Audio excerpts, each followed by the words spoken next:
El nuevo vecino. Hace 2 semanas llegó un nuevo vecino al edificio de Marta. Se llama Tomás y viene de Argentina. Es muy amable y siempre saluda a todos con una sonrisa. El primer día, Marta lo vio en el ascensor y comenzaron a hablar. Tomás le contó que trabaja desde casa y que le encanta cocinar. También mencionó que todavía no conoce bien la ciudad y que está buscando lugares para comer buena comida mexicana.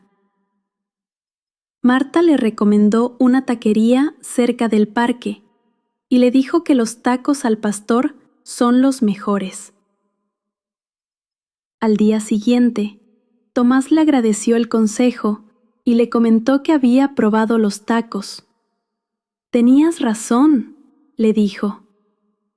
Desde entonces, se ven seguido en el pasillo y siempre conversan un poco antes de entrar a sus departamentos.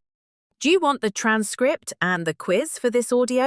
Go to SpanishListeningA1C2.com. The link is in the pinned comment.